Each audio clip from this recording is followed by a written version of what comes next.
A number of Maine towns. Big story here. Getting ready for a big event that it's impacting a number of communities this evening. Since 1984, law enforcement agencies across the country have held neighborhood gatherings during National Night Out. One of the goals is to build relationships between local communities and their police departments. Our Sam Rogers has a look at some of today's events.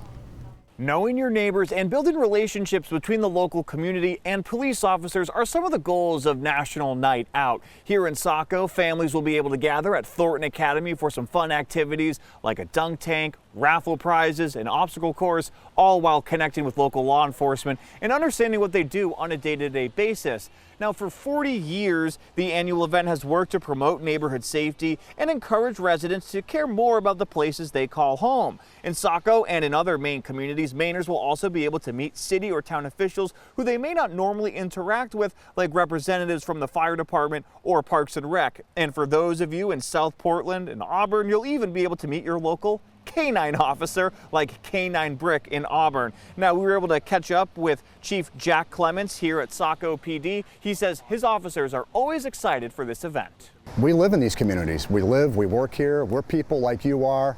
We're just asked to come out and do a job. It's a great time and place to come in and ask questions that you have about really anything having to do with the city, but at its core, it was designed for that interaction between law enforcement and the citizens that live here. So I would encourage anybody, if your community maybe isn't having one, find a community that is and stop in. And here's a look at some of the other events happening across the state this evening. Now, all these events will be happening around 5 to 8 p.m., like the ones in Saco, Auburn, and Portland. Portland's event will be from 1 to 4 at the Foxfield Courts. Buxton, Skowhegan, and Old Town will also be having events as well. Now, in total, 20 Maine law enforcement agencies will be hosting National Night Out events today, so be sure to check in with your local town or your local department to find the information closest to you.